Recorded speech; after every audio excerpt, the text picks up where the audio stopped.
Greetings and salutations, everybody. Welcome to Collider Mailbag, the all mailbag show here on Collider Video, where all we do is take your mailbag questions. My name is John Campion. I am the senior producer, obviously, over here at Collider Video, and I'm so glad you decided to make this part of your Sunday when the NFL season really gets going in full swing this Sunday. I'm excited about that. Hey, listen, just in case you couldn't tell, this is the show where we do take your mailbag questions. So listen, if you've got a question or a topic you'd like us to address, either here on Mailbag on Saturdays and Sundays, or in our mailbag segment on Movie Talk Monday through Friday, take a shot and email your question into collidervideo@gmail.com. Now, we can't guarantee that your question will get on, but send it on in and maybe you'll see one of your questions on our show. And I'm all excited. And here's why I'm all excited right now. A little bit of behind the scenes stuff for you. As some of you who watch the show regularly, you know that we moved into this brand new studio and office space that we have here back in February or March. And we have never had internet in here. Because no internet company runs their service into this building. And so we went out and we got these 4G LTE cellular data hotspot boxes. And those aren't the most reliable things, nor are they the best things. And we've been using those for April, May, June, July, August, for like 6 months. We've been using those. And this week, the internet service guys actually showed up. And it looks like by the end of next week, we will actually have real internet in the office, which I'm all excited about. Should be really cool. And one of the cool things about that is that now when I do mailbags, once we get internet going, I will be able to Skype in once in a while some other people on the crew to do mailbag with me. And that's what, because our internet service right now isn't reliable enough that I can Skype people in because it'll freeze or the video quality will be really bad. So I'm really excited that that's coming. So yay, technology. All right, folks, listen, let's hop into it. Let's get to the first question today. We got 8 questions to cover today, and we will start off with this one. And the first question today comes to us from Zack Beckette, who writes, "Hey, John, so I know you're a big fan of the show Supernatural." Yes, I am. I'm a huge fan of that show. As am I. I just saw the trailer for season 11 and I'm super pumped. It's amazing how after so many seasons, they're able to keep their audience where most shows can't. Anyway, my question is, have you seen the trailer and what is your expectations as a fan for the show's 11th season? Thanks for your input. Good luck on the book. Cannot wait to read it. Well, thanks a lot for the questions, Zach. And I'll take this opportunity to plug my book. I have a new novel coming out in a couple of months called The Pride. Has a little something to do with dragons. Anyway, you can reserve your advance copy now and support me getting the book put together by going to my Kickstarter campaign. Just go to Kickstarter.com and search for The Pride, and you'll find it there. But so that's my little plug for my book today. Anyway, yeah, I have been a big fan of Supernatural for a long time. I was late to it. I don't think I started watching it until it was in its 3rd season. And then I went back and binge watched the earlier seasons. And it's just a really fun show. The strength of the show is kind of like, it's almost like it's done by Kevin Smith in a way, although it does not feel anything like Kevin Smith thing. But I mean, in the sense that the strength of the show is really in its banter and in its dialogue. But they've had some terrific storylines throughout the seasons. And you're right, it's going into its 11th season, which is just crazy. I think they tried to end it after 7, then they tried to end it after 9, but the fans just keep watching it and the numbers justify keep bringing it back for more seasons. Now, I think the show peaked during their whole storyline where they were trying to prevent the war between the Archangel Michael and Lucifer and the big climactic ending of that. Actually, I think the way that season ended, it felt like a season finale. It felt like a series finale to me, but I think that was around season 7 or 8, but they just kept going and they've kept it entertaining. It's still fun to watch. Now, I did see the trailer and the trailer doesn't really give you too much. It gives you a couple of glimpses here and there. So honestly, the trailer didn't give me much of an idea of what to expect for this coming season, but I really like it. Look, having Jared Padalecki and Jensen Ackles, who have been great in these roles for so long, and they're best friends off screen. I think they were the best man in each other's weddings, I'm pretty sure.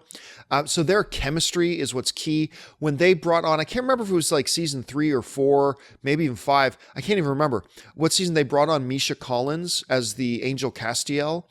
That was a huge addition. Then bringing on Mark Sheppard, who might, aside from, except for Dean, I think, and Sam, I think Crowley might be my favorite character on that show. I love Crowley. Obviously, Jim Beaver was great as Bobby, and I miss him on the show. I wish they didn't kill him off. But anyway, if you have not checked out Supernatural, I would suggest binge watching it.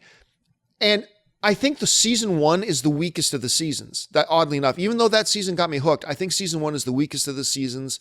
So if you start watching it and you're like, what? Like, why are they recommending the show so high? Just get through season 1, because that sets up. I would say skip season 1, except they set up important storyline for seasons 2 and seasons 3. So you do got to watch season 1. But if for whatever reason you're watching it and in season 1 it's not quite hooking you, hang in there. If you hate it and it's really not for you, then just give up on the show, move on to another show that you would actually like. But yeah, I love Supernatural. Anyway, all right, let's move on to the next question. And the next question today comes to us from Kenneth Sparks. And Kenneth Sparks writes, my question, now that Netflix is making original movies, Beast of No Nation, will you be reviewing them or the trailers for them? I'd love to hear your thoughts on them as I value your opinions. Secondly, do you think that streaming services that make their own original content have any chance of receiving Oscar nominations, or will it be treated like straight to video and ignored no matter how good it is? Thanks for taking my question and enjoy your week. Well, thanks a lot for the question, Kenneth. There's a couple parts to your question here. Will we be reviewing these movies? I doubt it. Because right now I'm going to admit I have a bias against them. To me, in my head, well, bias isn't the right word. It's not literally a bias. But I have a presupposition about straight to VOD movies, and maybe it's unfair. Maybe it's an unfair presupposition, but here's what this presupposition is. I'm just admitting it. They're just simply movies that weren't good enough to be in theaters. Now, I know there's going to be a lot of people get mad at that, and maybe I'll change my mind in a couple of years. But yeah, pretty much speaking, movies that go straight to VOD or streaming or whatever, they're generally movies that aren't good enough or they know would not get an audience, and people wouldn't bother going to see them if they were in theaters, because there's more money to be made there than anywhere else. And it's simply a matter that they can't cut it. That's my presupposition. And I admit it's unfair, but I'm not going to lie to you and be disingenuous and hide that. That's real as a film fan. And I think if a lot of you are honest, you'll agree you have the same presupposition. Now, I'm open to that perception of mine being changed, of course. But up to this point, every movie I've seen that has never made it to theater and went straight to DVD or whatever, for the most, I won't say every movie, but 95% of the time it's been, yep, I can totally see why that didn't make it in theaters. But now you get a movie like Beast of No Nation with an actor of the caliber of Idris Elba, and lots of straight-to-VOD movies have had huge caliber actors. But also you got like Cary Fukunaga directing, who did the first season of True Detective. That's obviously something that can catch your attention. So I have not seen the movie yet myself. I'm looking forward to it. I doubt we will review it. But now let's get on to the second part of your question. The second part of your question is, can they win Oscars? Well, the first thing I should point out is like Netflix, just so you know, Netflix did not make Beast of No Nation.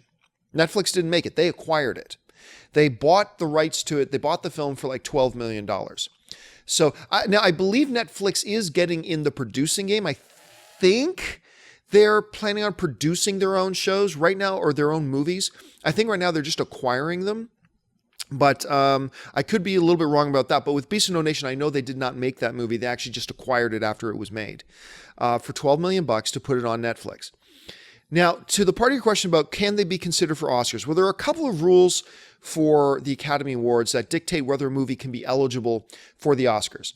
And it all hinges around playing in movie theaters.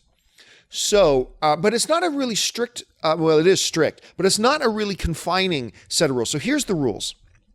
Number one, a movie has to play in a public movie theater where people go and pay to buy tickets to go see it in Los Angeles. And it has to play in a theater in Los Angeles where people have to buy tickets to go to see it for at least 1 week, for at least 7 days.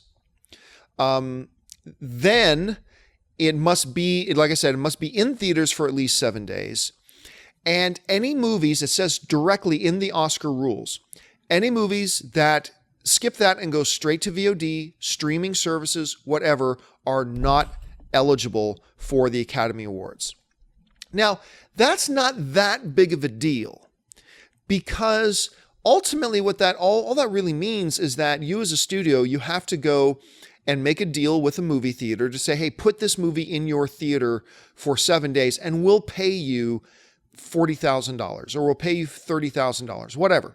Go put this movie of ours in your theater for 7 days, make it available to the public where they can buy tickets to come and see it, and just run it for 7 days, and then we'll pull it. That's all you gotta do. And then you're eligible. Now, movie theaters right now, like AMC, Regal, Cinemark, what have you, they refuse, and understandably so, they refuse to put movies that are going directly to VOD or Netflix or whatever, or straight to DVD on day and date. They refuse to put those movies in their theaters because they don't think those movies are going to make them any money because they're on Netflix already. So we're in a time of transition and change where streaming services and the traditional movie theater industry are going to have to figure out a way to play together, because right now the system doesn't work, and they're going to have to figure out a common ground.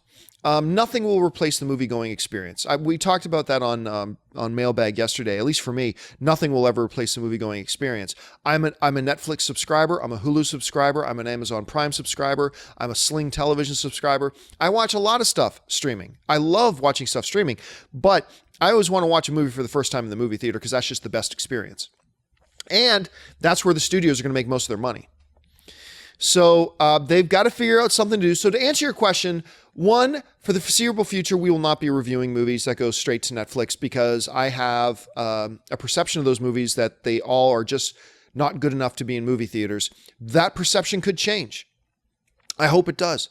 But the second part of your question is, can these movies be Oscar eligible? Yes, they can be Oscar eligible as long as they book a movie theater and actually play in a movie theater where audiences can go and buy tickets in Los Angeles for at least 7 days. If they do that, then they are eligible for the Oscars. Hope that answers your question. All right, let's move on to the next one. And the next question we have comes to us from Michael Sullivan. And Michael Sullivan writes, I want to thank you for being the best damn movie resource I know. Okay, thank you so much. Okay. Do you think Josh Trank will ever direct again? Thanks a lot. For those of you who do not know who Josh Trank is, Josh Trank is the director of the now infamous Fantastic Four movie that just released in theaters here last month. Boy, here's the thing about Josh Trank. Josh Trank did a hell of a job directing Chronicle. You've heard me talk about that. I even mentioned it on the show yesterday. I really love Chronicle because it was difficult for Chronicle to impress me because I had given up on found footage movies. I thought I was just tired of them. Didn't like them at all. And no good, another found footage movie. And yet it was able to really blow me away. Particularly the direction. The direction and the script were both just incredible. Really, really good. And then we're all familiar with all the drama that went on with Fantastic Four. And while I contend that the vast majority of the fault in this whole situation is Fox's fault, it is not Josh. Forget everything else you've read. Trust me, it's not Josh Trank's fault. All this nonsense about him trashing houses, whatever, it's all BS. But I can say this. Josh Trank also didn't do himself any favors when the day before the movie releases, he puts out that stupid tweet that he did. Because look, and I understand, the dude was totally fed up. He was frustrated. He was angry. That whole experience he had with Fox, he tried to be the good soldier and keep a smiley face on. But when all the negative reviews started coming about Fantastic Four, he couldn't take it anymore. And he was like, this isn't the movie that I wanted to show you guys. And I think his tweet was something, I'm paraphrasing, but I think the tweet he put out the day before the movie released was, there was a version of this film I was really proud to show you guys. Sadly, you'll probably never see it. Basically, that was the spillover of all of his frustration with Fox and what they did and all that kind of stuff. But that does not excuse putting out a tweet like that. because the movie opens up the next day and you as the director just told the culture, by the way, guys, this movie I just directed isn't any good. That's what you just did. It was a stupid move. Now, I understand. I'll cut him a little bit of slack because I can only imagine the amount of frustration and hurt and just wanting to pull his hair out of his head with all the experience he just had with Fox. But there was no excuse for that tweet. I think he realized that, you know what, that's pretty stupid. I better pull it. And he pulled that tweet like just a couple of minutes after he posted it. But this is the internet, my friend. Too late, because there are 1,000 people had already screenshotted that tweet and it went out and it went viral. So there's really two things we got to consider here when asking the question is, will Josh Trank direct again? Number one is Fox will never work with him again. First of all, obviously because they had a terrible relationship with each other making the movie. And I'm sure Trank would never want to work with Fox again. But once he put out that tweet, I think he sealed his fate that he, even if everything 100% was Fox's fault, even if, by putting out that tweet, he sealed his fate that Fox will never trust him or want to work with him again. He just, sabotaged his own film by telling the public the movie was no good. Dumb move. Stupid move. Now, on the other thing to take into consideration is, okay, just on theatrical merit, Fantastic Four didn't turn out to be any good. Chronicle was still awesome. He's 1 for 1. Forget about Fox's involvement in Fantastic Four. When you just sit down and look at paper, these two movies, Chronicle and Fantastic Four, he's 1 and 1. 1 win, 1 loss. I think the strength of Chronicle will make it so he does get a shot. And trust me, there are a lot of filmmakers and producers in this town that have some frustration with Fox and will feel some brotherhood with him, I think, over this whole issue. The bottom line is I do believe you're going to see him direct again, and I do believe you're going to see him direct again soon.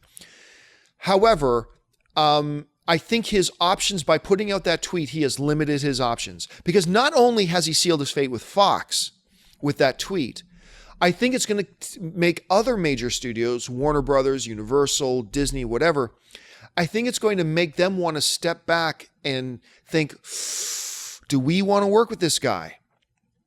Like, let's say all the stories about Fantastic Four was all BS. Everything about the result of Fantastic Four was Fox's fault. Let's assume all that. That tweet is going to make studios go, do I want to work with this guy? Do I want, let me put it this way. Let's say Jeremy Johns, who's a buddy of mine.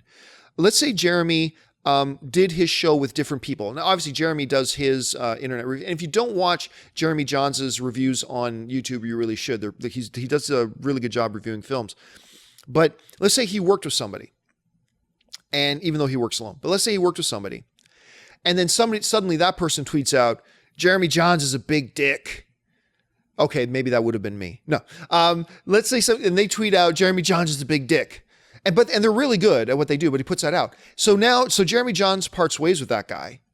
And then that guy comes to me for a job here at Collider.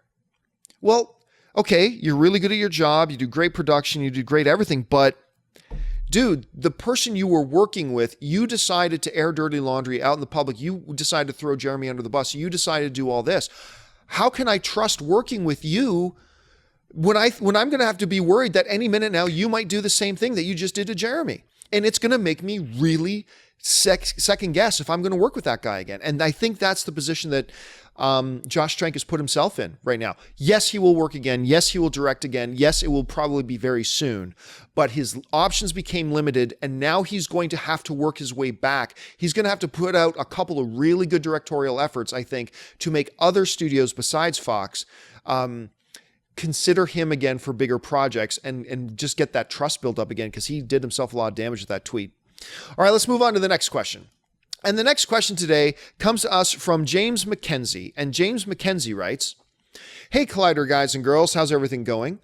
Now that Will Smith is involved in the DC cinematic universe, I can't see him only being in Suicide Squad. Do you think he could be in Justice League or the next solo Batman film, especially if his next movies Suicide Squad and Concussion are good? Thanks a lot for the question, James. So basically, the basis of the question is, hey, Will Smith is a big superstar. And I can't see you just bringing in Will Smith to just do one Suicide Squad. Are you going to put him in Justice League? You're going to put him in the Batman solo film? Yada, yada, yada. First of all, DC, Marvel, anybody who has a franchise right now, when they sign an actor, they sign them for multiple film deals. Even if they never plan on using them again, they sign them to multiple film deals. Just in case they do want to use them again, then the actor will be obligated to come back and be in the film. I'm sure Will Smith was signed to a multi-film deal, but that does not necessarily mean DC will use him in multiple films. And here's the thing. I don't think you ever should change your story to get a certain actor in it. You shouldn't. Write the best story with your characters, and then if you can use an actor to be in that, great. But you don't suddenly make Deadshot a prime, important character in the DC Cinematic Universe just because Will Smith's playing him. You can't run it that way. You're going to hurt your movie in the long term if you do it that way. So I don't think we're going to see Will Smith as Deadshot joining the Justice League. Maybe you'll see him pop up in a solo Batman movie. That's possible. There's certainly a number of possibilities, but I don't think that just because Will Smith is playing a character, you change your plans and suddenly make Deadshot a big key focus character in your movies just because he's playing it. So I think it's most likely that we're going to see Suicide Squad 2. And I think they probably got Will Smith. I mean, Will Smith is a big enough star that he can't be bullied into signing a 7-film deal. But I'm sure they compromised and he probably signed a 2 or a 3-film deal. And in that light, I think they'll probably use him for Suicide Squad 2, Suicide Squad 3. If the movie's good enough, they actually get him in. Now, you brought up that other movie of his, Concussion, which I'm really looking forward to. If you haven't heard about Concussion, he plays the doctor who first really discovered the impact and the effects of concussions on NFL football players and all the drama that unfolded then. The trailer looked amazing. I cannot wait to see this movie. I can't wait to see what he brings to it. All right, let's move on to the next question. And the next question today comes to us from Rinzel Didi, who writes, "Hey, Collider crew, Riz here. Love the show. Thanks so much, Riz. As far as I know, Chris Evans is signed to do one more film as Captain America, but is interested in continuing playing the role, while Sebastian Stan, aka Winter Soldier, is signed to do 6 more films. Now, I can't imagine Marvel having Stan play Winter Soldier for the remainder of the films, even though I love him in the role. So can there be a possibility of 2 Captain Americas just for a short time until Marvel works on a new contract for Chris Evans?" Well, thanks a lot for the question, Riz. And just to clear a couple things up, Chris Evans has confirmed himself. He has confirmed that he is on for Captain America or Civil War, obviously, because that's coming out. But he's also signed on for Infinity War Part 1 and Infinity War Part 2. He said in an interview with Variety that he has now blocked out his time for 9 months of shooting Infinity War Part 1 and Part 2 back to back. 9 months of shooting. It's a huge commitment. So he will be your Captain America for at least through to the end of Infinity War Part 2. Now, that's that out of the way. Sebastian Stan did such a great job as Winter Soldier. I thought he was great in it. As a matter of fact, we had Sebastian. I don't know if you remember this. We actually had Sebastian in studio. He came into studio, sit down and talk with me about Captain America Winter Soldier and about his role as the Winter Soldier, as Bucky. And I just really like the guy. I think the guy is just great. That being said, this isn't a question of talent. It's a question of fit, okay? Daniel Day-Lewis is the greatest actor living today, but I wouldn't want him to play certain roles because he just wouldn't be a good fit, even though he's the most talented guy in the world. Sebastian is a uniquely talented dude, but I honestly, just me being honest, I don't know if he could carry a Captain America franchise or be Captain America. I don't know that that's a fit. I don't know if he could do that. Now, I know there's 1,000 people right now yelling at their monitors saying, "Well, John, clearly you don't know that in the comic books, Bucky does become Captain America." I know you're all screaming that at me right now. The comic books are irrelevant. Irrelevant. It doesn't matter what happened in the comic books. All right? Do you think Civil War, the movie, do you think, well, first of all, do you think Civil War, the movie, is going to be much like Civil War, the comic book series? Not really. Do you think Winter Soldier followed the comic storyline of Winter Soldier really closely? No, it didn't. Do you think X-Men Days of Future Past followed the X-Men Days of Future Past comic book storyline really closely? No, they didn't. They'll take cues, but they are not beholden to follow what happens in the comic books. And I understand that in the comic books, Winter Soldier, Bucky becomes Captain America for a time. But that does not mean they're going to do that in the movies. Also, you mentioned he's got a 6-film deal. Remember what we just talked about in the Will Smith story. This has to be brought up again and again because a lot of people don't get this. Is that, yes, he signed on for 6. It might have even been 7-film deal. But anyway, just because they sign him to a 7-film deal does not mean they have any plans to use him for 7 films. I'm sure they got some plans. I'm sure they do. But they sign him to a 7-film deal to make sure that if they want to use him, he is obligated to come and be in it. That's it. It does not guarantee that they'll make 5 more films with him at all. Not in the least. They can just move on. So, because remember, before Don Cheadle took over the role of War Machine or Cody in Iron Man, I'm forgetting the name of the actor from Empire. I always forget his name. But anyway, you know the actor I'm talking about. He was playing Rhodey in the first film, and he had a 4-film deal. Didn't matter. Doesn't matter. All that means is if Marvel said, hey, we want you to come back for another one, he's got to keep coming back until he's fulfilled all 4, but it does not obligate the studio to use him for 4. They can drop him anytime they want. That's the nature of these contracts. So a lot of people are thinking, well, Sebastian Stan must be becoming Captain America because he signed a 6-film deal. Don't pay any attention to that. All it means was that he is obligated to come back if they choose to use him. It's one of the big reasons why Joaquin Phoenix didn't take the Doctor Strange role. Remember, they were in final negotiations for Joaquin Phoenix to play Doctor Strange. That would have been interesting.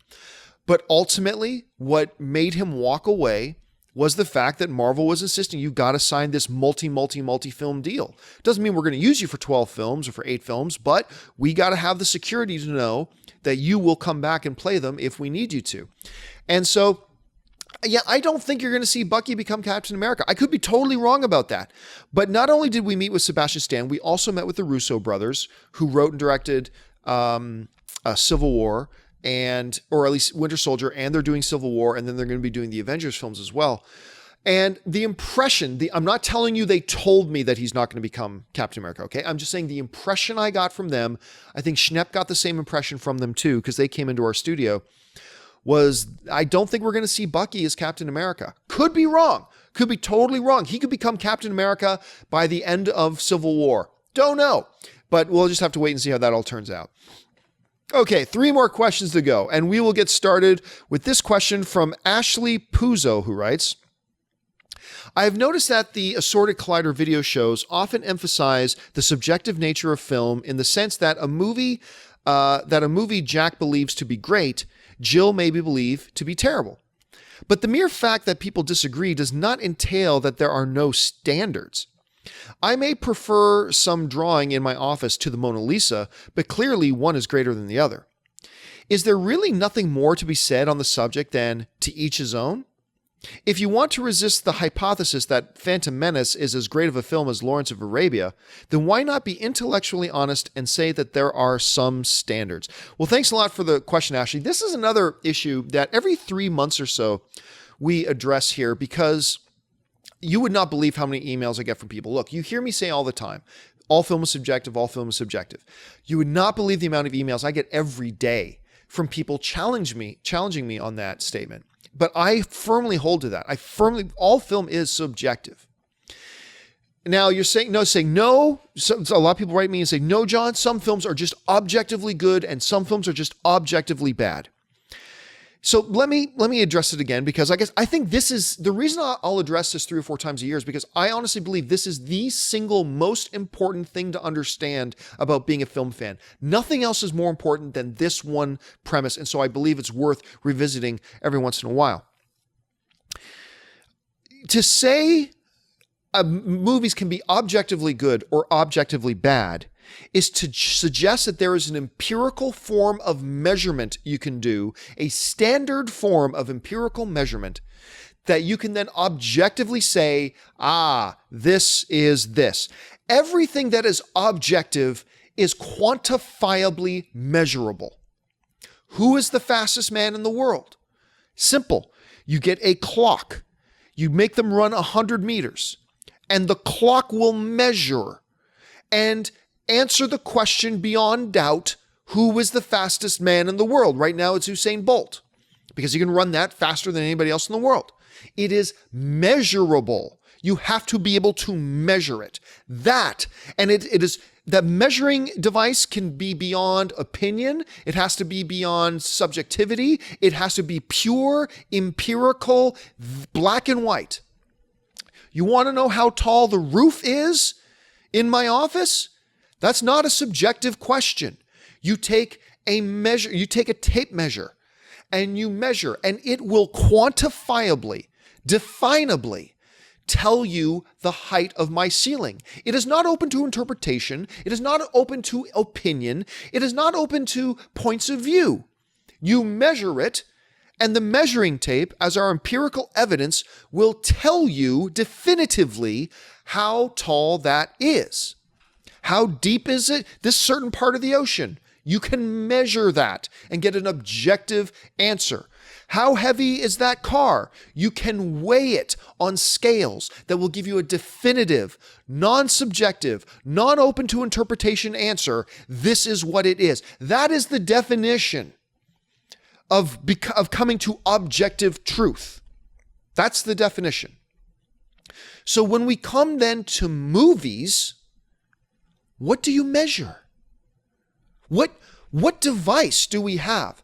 What empirical device do we have that will give us definitive, non-disputive, not open to interpretation, not open to impression, but clear empirical standardized data that tells us the quality of a movie? There is none. The only thing you can measure empirically in a movie, objectively in a movie, is its runtime. Take out the clock, time it, then you can come up to your definitive answer that that movie is that long. Not open to interpretation, not open to point of view, not open to subjectivity. It is empirically, quantifiably 1 hour, 52 minutes, 16 seconds. That's what it is. It cannot be open for debate. But that's it. That's it. There is no other measuring tool for the quality of a movie. There's just not. It is all completely open to interpretation. It is all completely open to point of view. It is all completely open to subjectivity. Adam Sandler's on screen and tells a joke. How do you measure if that joke was funny? By the subjective response by the audience. It's subjective. You know, Adam Sandler can come in my office right now with me and 3 other people and tell a joke. One of us might laugh a lot. One of us might laugh a little. One of us might not laugh at all. How do you tell which response was right? Well, you can't, because it's all opinion, point of view, perception, subjective response. That's all it is. Movies are the same way. Now, you can get movies like Lawrence of Arabia, and you can say that, hey, 95% of the people in the world prefer that movie over The Phantom Menace. That is still only measuring subjective responses. It's not empirical. That's measuring subjective responses. Therefore, it is by nature subjective. Look, clearly Lawrence of Arabia is better than The Phantom Menace, but you do not have any empirical evidence to tell somebody who prefers The Phantom Menace over Lawrence of Arabia that they're wrong. Look, you can tell me that I can tell you this bottle. I have no idea how big this bottle. I'm going to go out on a limb and say 7 inches. Okay, I can say that this bottle is 7 inches, and you can come to me and say, no, that bottle is 18 inches tall. Well, we can find out who is right and who is wrong. We will pull out a tape measure, and it will definitively tell us which one of us is correct and which one of us is not correct. You can't do that with a movie. I cannot tell somebody, no matter how much I hate the Star Wars prequels, I cannot tell somebody that you are wrong unless I'm joking. I mean, I'll do it often in a joking way, but I cannot definitively tell somebody you are wrong by preferring Phantom Menace over Lawrence of Arabia. You are factually incorrect. Can't do it because it can't be proved. It cannot be measured. It cannot be quantified. It is all subjective. And one of the reasons why it is so important that we understand the subjectivity of film is that so we can have better discussions about film. Like, there are a lot of people who get frustrated with me that I bash the prequels as much as I do, and I will bash them every chance I get because I think they're garbage. But I will never tell somebody, unless I'm joking, I will never tell somebody, you shouldn't enjoy this. Shame on you for liking those movies. You are wrong for liking those movies. Can't do it because film is subjective. All I can do now is hope to, learn their point of view and what is it that makes them appreciate it. And maybe that'll give me either a better understanding about why they appreciate it, or it might help me gain a better understanding about why I don't appreciate it. Either way, it can only be beneficial and good and, enjoyable if we understand that film is subjective. So, while I agree that the Mona Lisa is a better painting than a drawing you have in your office, while I agree that Lawrence of Arabia is a better film than The Phantom Menace, I will have to firmly disagree that somehow becomes objective truth. It doesn't. By definition, it is not. There is no argument you can make to claim that the quality of art can be measured objectively. It just can't. This one isn't open for debate. That's what it is. So but I'll still get emails from people from today moving forward that some movies are objectively good and some are objectively bad. I'll still get them. So in 3 months, we'll address this question again. But yeah, to me, that is the gospel. That is the most important thing we can know and understand and embrace about film fandom, that all film is subjective. Your opinion is no better or worse than my opinion. I just happen to be on the internet. I'm pretty good at articulating why I feel the way I feel and why I think the way I think. And I'm pretty good at breaking down certain things and communicating it. But that does not make my opinion more valid than yours. And we got to understand that as film fans if we're going to have good, positive, fun discussions. Even when we're joking with each other, we say, you are insane for liking that movie. You are out of your mind, blah, blah, blah. But as long as we all understand we're joking around and we understand that core basic principle that all film is subjective. All right, let's move on. You can tell that's an important issue to me, right? Anyway, let's move on. 2 more questions left. And we'll start off with Connor McDermott, who writes, Hi, Collider crew. Before listening to Movie Talk and Jedi Council, I never paid much attention to Star Wars, but now I'm a full-fledged fanatic. Well then, sir, my job is done. Anyway, so thank you for that. My question is, what are the chances we don't see any Jedi in Rogue One? To my knowledge, all the Jedi that are alive at the time are Yoda, Obi-Wan, and Luke. Is there going to be no Force in Rogue One? Thanks, and keep up the great work. Great question. Look, we see a Star Wars movie's coming out. We see that title Star Wars. Pardon me, I'm just going to take a sip of water here. We see that title Star Wars, and naturally we think of lightsabers and the Force and Jedi Knights and Sith and all that kind of stuff. But there are going to be no Jedis in Rogue One. The only Force user we're going to see in Rogue One is Darth Vader. Now, how much we're going to see of Darth Vader, I'm not sure. But they have confirmed that Darth Vader is going to be in the film. We just don't know, if it's going to be a small role, if it's going to be a big role. We're going to find out. But there are going to be no Jedi. As a matter of fact, the director of Rogue One, Gareth Edwards, at Star Wars Celebration, he made this quote. He said, "The absence of Jedi is omnipresent." Basically, you can just feel the fact that there are no Jedi left. I think that's going to play an important role in Rogue One, and the fact that, Jedis were the ones who brought order and balance to the galaxy. The universe could always depend on Jedis to bring justice and stuff like that, and now they're not there. And how does everybody else deal with that with no Jedi? And that's going to be a big part of the movie. So yes, we will see a Force user. Maybe we'll get a glimpse of the Emperor. We're going to see Vader. But there will be, as far as my understanding goes, there will be no Jedi in Rogue One. All right, let's move on to the last question of the day. And this one has a special place in my heart. This is from Tammy Hall. And Tammy Hall writes, hey up all. Not sure what that means. Love the show. Thanks, Tammy. Like John Campea, I'm a huge fan of the Mystery Men. I was wondering if the Zoolander sequel is a success, what are the chances of Ben Stiller and company teaming up for another Mystery Men? Would love to see Mr. Furious, the Blue Raja, Shoveler, etc. back on the screen. Tammy, my sister, I don't know. Whenever somebody asks me, what's the one sequel you'd really like to see? Two answers. Megaforce, look it up, and Mystery Men. I love Mystery Men. I think that movie was so far ahead of its time and so genius. I just love that movie to death. Hank Azaria as the Blue Raja, William H. Macy as the Shoveler, Janine Garofalo as the Bowler, Pee Wee Herman as the Spleen.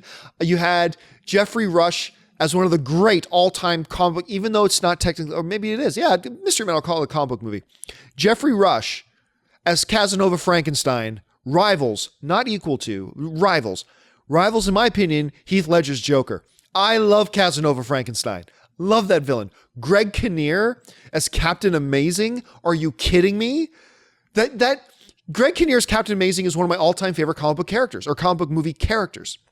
He's just fabulous in that. I love this movie. It was totally wide open for a sequel. Didn't do great at the box office. But I am telling you, look, let's be honest about it. William H. Macy is not exactly, an A-lister right now. I love William H. Macy. He's busy doing directing too. And his show is great. Hank Azaria isn't terribly busy. Janine Garofalo isn't terribly busy. Ben Stiller's busy-ish, but I think he'd totally come back to be Mr. Furious again. Now, you'd have to, in my opinion, you got to find a way. You have to find some way to bring back Greg Kinnear's Captain Amazing. You got to find some way to bring back Jeffrey Rush. Maybe even Eddie Izzard and his partners, the Disco Boys. I don't know, but you got to get Captain Amazing back, and you got to figure out a way to get Casanova Frankenstein back. Maybe there's some loop in the time portal, space dimension holes, and something opens up. I'm not sure, but holy crap, do I ever want to see a Mystery Men 2? That would be fantastic. I would be seriously hearing that a Mystery Men 2 was coming would almost make me as happy as hearing new Star Wars movies are coming. Not quite, but it would, Star Wars movies coming. My joy is here. Mystery Men 2 is coming is right about here. I mean, that's how happy I would be. You look at the smile on my face just thinking about the possibility for Mystery Men 2. I would be so stoked for it. Thanks a lot for the question. Well, folks, that will do it for us for this installment of Collider Mailbag. Thank you so much for joining me. Listen, once again, don't forget, you should subscribe to this YouTube channel. It'll keep you up to date on everything we got going on, and our new TV recap shows are coming. We're going to have weekly recap shows for The Blacklist, for Empire, for Arrow, for Flash, for Agents of S.H.I.E.L.D., for Supergirl. And if you guys like them and they do well, we're going to expand that to like 6 more shows or maybe 12 more. Who knows? But we're going to get started on this here pretty soon. I think our first show is actually next week. I'm very excited for it. So make sure you keep your eyes open for that. And make sure you guys follow me on Twitter and on Facebook, just at John Campea. I make a lot of announcements regarding Collider Video and all the shows we do first on my social media. So make sure you guys are following me there. So that will do it for us for this installment, this Sunday edition of Mailbag. Make sure you come back tomorrow and watch Movie Talk Monday through Friday. We got Jedi Council coming this week. We got Heroes coming this week. We got our first episode of our Empire recap show coming this week. Lots of stuff going on. And then, of course, I'll be back again for Mailbag next week. So that'll do it for me, guys. Thank you so much for joining me. Make sure you leave your comments in the comment section below. Click the like button to make sure we know that you like our videos. But also leave a comment. Who cares what I have to say on this show? I want to know what you have to say about all the various topics that we talked about on the show today. Leave your thoughts there. So that'll do it for us, guys. My name is John Campea for Collider Video, and until next time, bye-bye.